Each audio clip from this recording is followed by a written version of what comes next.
Hello viewers, welcome back. கிரிக்கெட்க்கு எப்படி world cup பெருசோ அந்த மாதிரி ஒவ்வொரு ஸ்போர்ட்க்கும் ஒவ்வொரு கப் வந்து இருக்குது. ஆனால் எல்லா ஸ்போர்ட்ஸையும் ஒன்று சேர்க்குறதுன்றது இந்த ஒலிம்பிக்ஸ் தான். இந்த ஒலிம்பிக்ஸ் முடிஞ்சு ஒரே வாரம் தான் வந்து ஆகுது. ஆனால் அதுக்குள்ளே பல சம்பவங்கள் வந்து நடந்திருக்கு. அப்படிப்பட்ட இந்த ஒலிம்பிக்ஸில் நடந்த சம்பவங்களும் சர்ச்சைகளை பற்றி தான் இந்த வீடியோவில் நம்ம பார்க்க போகிறோம். So sit back, relax and enjoy. First ஷூட்டிங்லேருந்தே ஆரம்பிப்போம். ஏன்னா ஷூட்டிங்கில் தான் இந்தியாவுக்கு ஃபஸ்ட்டு மெடலே வந்து கிடச்சிது. ஷூட்டிங்க்குன்னு பார்த்தீங்கன்னா எல்லாருமே நிறைய கேஜெட்ஸ், லென்ஸு, இயர்ஃபோன்ஸ்லாம் யூஸ் பண்ணிவிட்டு ஷூட் பண்ணிகிட்டு இருந்தாங்க. ஆனால் அப்படிலாம் கிடையாதுன்னு அங்கே ஒருத்தர் வந்தார்.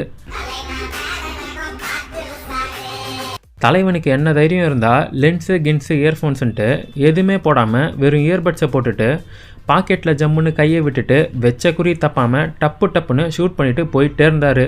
சும்மா தான் சீன் போடுறதுக்கு பண்ணாருன்னு பார்த்தா தலைவன் கெத்தாக வந்து சில்வர் மெடலே தட்டிட்டு போயிட்டாரு. டர்க்கியை சேர்ந்த யூசஃப்ன்ற இவர் பேர் மறக்கிற அளவுக்கு த கூல் கை, கேப்டன் கூல்னு வேர்ல்டு ஃபுல்லாக சோஷியல் மீடியாவில் வந்து ட்ரெண்ட் ஆக்கிட்டாங்க. ஆனால் நம்ம ஆளுங்க விடுவாங்களா? ஒரு சைட்லேருந்து பார்த்தா லியோ படம் விஜய் மாதிரி காமா அசால்ட்டாக ஷூட் பண்ணுறாருன்னு, இன்னொரு சைட்லேருந்து பார்த்தா அட நம்ம ஏகே மாதிரி இருக்குன்ட்டு நிறைய பேர் வந்து கமெண்ட் பண்ணியிருக்காங்க. ஒரு தரமான கெத்தான சம்பவம் பார்த்தாச்சுன்ட்டு அப்படியே திரும்பினா இங்கே ஒரு லவ் ப்ரப்போசலே நடக்குது. என்ன இது? மிக்சடு பேட்மிண்டன் போட்டியில் கலந்துக்கிறதுக்கு எல்லா நாட்டிலேருந்தும் பிளேயர்ஸ் வந்து வந்திருக்காங்க. அண்ட் அதில் சைனாவை சேர்ந்த பேர் கோல்டு மெடலை வந்து வின் பண்ணிட்டாங்க. அப்புறம் மெடல் வாங்கும்போது இந்த டைமில் தான் ப்ரப்போஸ் பண்ணி ஆகணுன்ட்டு உனக்கு கோல்டு மெடல் மட்டும் கிடையாது, கோல்டு ரிங்கும் தான் ப்ரப்போஸ் வந்து பண்ணியிருக்காரு. அண்ட் அதை அவங்க பார்ட்னர் அக்செப்டும் பண்ணியிருக்காங்க. இதனால கேமில் மட்டும் பார்ட்னர்ஸாக இருந்த இவங்க லைஃப்லையும் பார்ட்னர்ஸ் ஆக்கிட்டாங்க. கேம் மேலே இருக்க லவ்னால மெடலை வின் பண்ணாங்களா இல்லை அவங்க மேலே இருக்க லவ்வால் வின் பண்ணாங்களான்னு தெரியல. ஆனால் நல்லா இருந்தால் சரி தான். ஒரு பக்கம் பேச்சப் ஆச்சுன்னு பார்த்தா இன்னொரு பக்கம் பிரேக்கப்பே வந்து ஆகுது. செக் குடியரசை சேர்ந்த தாமஸ் அண்ட் கேத்ரினான்றவங்க பல வருஷமாக லவ் பண்ணிட்டு இருந்தாங்க. ஆனால் ஒலிம்பிக்ஸ்க்கு வரத்துக்கு கொஞ்ச நாள் முன்னாடி தான் அவங்க பிரேக்கப் வந்து பண்ணிக்கிட்டாங்க. ஸோ இவங்க கலந்துப்பாங்களா மாட்டாங்களான்ட்டு நிறைய கேள்விகள் வந்து இருந்தாலும் பிரேக்கப் ஆனாலும் பரவாயில்லன்னு தான் நாட்டுக்காக கலந்துக்கிட்டு கோல்டு மெடலை வந்து வின் பண்ணிட்டாங்க. இதனால் பிரேக்கப் ஆனாலும் இவங்க ஹக் பண்ணிக்கிட்டு கண்ணீர் விட்டு அவங்க லவ்வை வந்து எக்ஸ்ப்ரெஸ் பண்ணிக்கிட்டாங்க. அடுத்தது என்ன பண்ண போகிறாங்கன்னு அவங்களுக்கு தான் தெரியும். இதே மாதிரி பேட்மிண்டனோட உமன்ஸ் குவார்ட்டர் ஃபைனல்ஸில் பார்த்தீங்கன்னா கேரோலினா மெரின் சைனீஸ் உமனுக்கு அகேன்ஸ்டாக ஒரு மேட்சை வின் பண்ணி செகண்ட் மேட்ச்சில் நல்ல லீடில் வந்து இருந்தாங்க. அவங்க தான் இந்த வாட்டியும் மறுபடியும் கோல்டு மெடல் அடிப்பாங்கன்னு பார்க்கும்போது ஸ்லிப்பாகி கீழே விழுந்துட்டாங்க. இதனால் அவங்களால மேட்சே ஆட முடியாமல் போய் போட்டியை விட்டு அழுதுகிட்டே விலகிட்டாங்க. கேட்கும்போது எனக்கே கஷ்டமாக இருக்குது. அடங்கப்பா, இது உலக நடிப்புடா சாமி. அண்ட் அடுத்ததாக எல்லாரும் எதிர்பார்த்த அத்லெட்டிக்ஸ் வந்து ஸ்டார்ட் ஆகுது. இதில் 100 மீட்டர் மேட்ச் ஸ்டார்ட் ஆகி ரொம்ப சுவாரஸ்யமாக வந்து போயிட்டு இருந்தது. அண்ட் ரொம்ப த்ரில்லிங்காக வந்து ஃபினிஷ் பண்ணுறாங்க. யார் வின்னர்னு யாருக்குமே தெரியல. நான் தான் வின்னுன்னு பாதி பேர் வந்து சொல்லிட்டு இருந்தாங்க. அண்ட் ஆடியன்ஸ் எல்லாருமே ஜமைக்கன் பிளேயர் தான் வின் பண்ணிட்டாருன்னு உற்சாகமாக வந்து இருந்தாங்க. அங்கே கிரீஸ் லைனில் வச்சுருக்க மைக்ரோ செகண்ட் கேமரா மூலிமா வந்து பார்க்குறாங்க.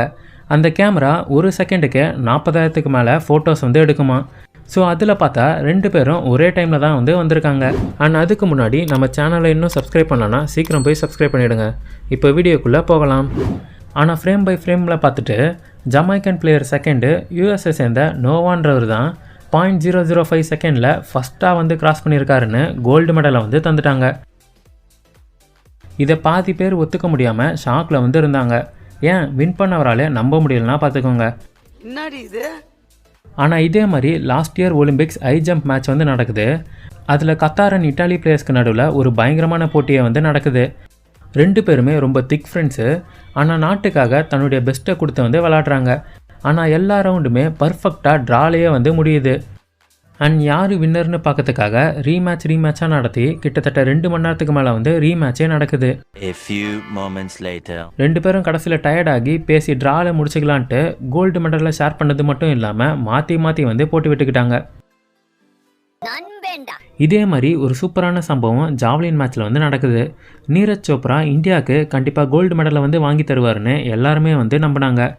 ஆனால் பாகிஸ்தானை சேர்ந்த நதீம்ன்றவர் வந்து போட்டாரு பாருங்க ஒரு போடு. கிட்டத்தட்ட 93 மீட்டருக்கு த்ரோ பண்ணி கோல்டை வந்து வின் பண்ணார். அண்ட் நம்ம பையன் 89 மீட்டர்ஸ் த்ரோ பண்ணி செகண்ட் பிளேஸ்க்கு வந்து வந்தார்.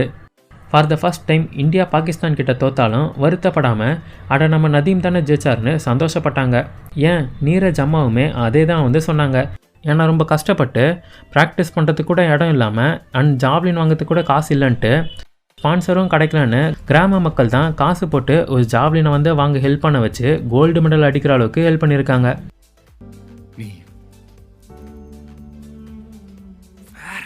இதே மாதிரி தான் ஆர்ச்சரி மேட்ச் அப்போது பிளேயர் அம்பு விட அந்த அம்பு எங்கே போச்சுன்னே தெரியாமல் மறைஞ்சே போயிடுச்சு. கமெண்ட்ரி பண்ணுறவங்களும் ஜட்ஜஸும் அம்பு எங்கே போச்சுன்னு தேடிட்டு இருந்தாங்க. ஆனால் க்ளோஸாக பார்க்கும்போது தான் அது 1ன்ற பாயிண்டில் போய் பட்டிருக்கு. இவ்வளோ கம்மியான ஸ்கோர் ஒலிம்பிக்ஸில் யாருமே அடித்ததில்லை. ஆனால் நல்லா பார்த்தா தான் தெரியுது அவர்கிட்ட மற்ற பிளேயர்ஸ் வச்சுருக்க எந்த விதமான செஸ்ட் கார்டு, ஃப்ளாக் அண்ட் ஸ்பான்சர்னு எதுவுமே இல்லை. நார்மல் ஷர்ட் தான் வந்து போட்டிருக்காரு. அண்ட் மேட்ச் எண்ணில் ஈஸியாக தோத்தும் போயிருக்காரு. ஆனால் க்ரௌடு எல்லாருமே எழுந்து நின்று கைத்தட்டியிருக்காங்க. ஏன்னா 36 வயசான இவர் செக்குன்ற ஒரு ஏழ்மையான கண்ட்ரியை ரீப்ரசன்ட் பண்ணி தானே ப்ராக்டிஸ் பண்ணி கான்ஃபிடெண்ட்டாக வந்து வந்திருக்காரு. இன்ஃபேக்ட் அந்த கண்ட்ரியில் இவரோட சேர்த்து 3 பேர் தான் ஒலிம்பிக்ஸில் பார்ட்டிசிபேட் வந்து பண்ணியிருக்காங்க. அடுத்ததாக பாக்ஸிங். ஒலிம்பிக்ஸ் நடந்ததுலேயே மிகப்பெரிய சர்ச்சையை வந்து ஏற்படுத்துது. என்னன்னா பையனை எப்படி ஒரு பொண்ணு கூட சண்டை போட வைப்பீங்கன்ட்டு சோஷியல் மீடியா ஃபுல்லாக பேச ஆரம்பிச்சிட்டாங்க. அல்ஜீரியாவை சேர்ந்த இமான் கலீஃப்ன்றவங்களுக்கு இட்டாலியை சேர்ந்த ஏஞ்சலான்றவங்க கூட பாக்ஸிங் மேட்ச் வந்து நடக்குது. மேட்ச் ஆரம்பித்த 40 செகண்டில் இமான் கலீஃப் ஒரு பஞ்சு விட அந்த பஞ்சை வழி தாங்க முடியாமல் ஏஞ்சலா போட்டியிலிருந்தே விலகிடுறாங்க. அண்ட் மேட்ச் முடிஞ்சு கை கூட கொடுக்காம ஏஞ்சலா அழுதுட்டு ஸ்டேஜை விட்டு போயிடுறாங்க. அண்ட் கொஞ்ச நேரத்திலே இமான் கலீஃப் பொண்ணு கிடையாது, அவங்க டிரான்ஸ்ஜெண்டர், பையனாக இருந்து மெடலுக்காக பொண்ணா மாதிரி வந்து விளாடுறாங்க, டிரான்ஸ்ஜெண்டருக்குன்னு தனியாக வந்து போட்டி நடத்தணும், இது கூட தெரியாமல் போட்டி நடத்துறீங்கன்ட்டு சோஷியல் மீடியாவில் உலகம் ஃபுல்லாக இஷ்டத்துக்கு வந்து பேசினாங்க. இன்க்ளூடிங் பெரிய பெரிய ஆளுங்க கூட. Elon Musk, Harry Potter author, ட்ரம்ப்னு நிறைய பேர் சோஷியல் மீடியாவில் அவங்க டிரான்ஸ்ஜெண்டர்னு வந்து பேச ஆரம்பிச்சிட்டாங்க. எதனால் அப்படி சொன்னாங்கன்னா அவங்களுக்கு டெஸ்டோஸ்டரோன் லெவல் ரொம்ப அதிகமாக வந்து இருந்துச்சு. ஸோ அதனால தான் ஈஸியாக வந்து வின் பண்ணிட்டாங்க. ஸோ அவங்க டிரான்ஸ்ஜெண்டராக தான் இருக்கும், ஏன் டிரான்ஸ்ஜெண்டரே தான் அப்படின்னு வந்து சொல்ல ஆரம்பிச்சிட்டாங்க. ஆனால் உண்மை என்னென்னா அவங்க ஒரு உண்மையான உமன் தான். சின்ன வயசுலேருந்து பெண்ணாகவே வளரப்பட்டு பெண்ணாகவே பெண் உறுப்போடு இருக்க இவங்க எப்படி ஒரு ஆணாக இருப்பன்ட்டு சோஷியல் மீடியாவில் வந்து எக்ஸ்பிளைன் பண்ணியிருக்காங்க. இதே மாதிரி தான் அத்லெட்டிக்ஸில் நம்ம ஊரை சேர்ந்த சாந்தி சௌந்தரராஜன்றவங்க பிரான்ஸ் மெடல் வந்து வின் பண்ணியிருக்காங்க. ஆனால் அவங்களுக்கும் டெஸ்டோஸ்டரோன் லெவல் அதிகமாக இருக்குது, அவங்க ஒரு ஆண் தான்னு சொல்லி மெடலை மட்டும் பறிச்சது இல்லாமல் அவங்களோட கரியரையே வந்து க்ளோஸ் பண்ணிட்டாங்க.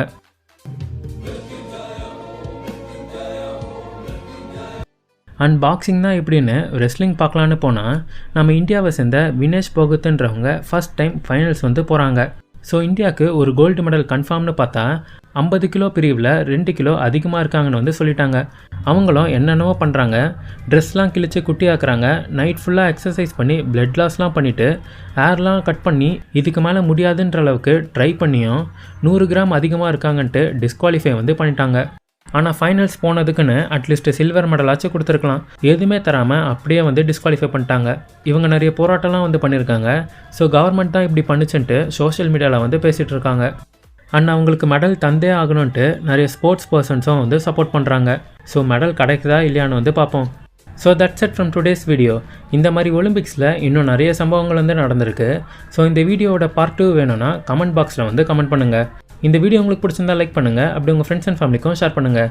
மேலும் பல இன்ட்ரெஸ்டிங்கான வீடியோஸை பார்க்கறதுக்கு நம்ம சேனலை மறக்காமல் சப்ஸ்கிரைப் பண்ணுங்கள்.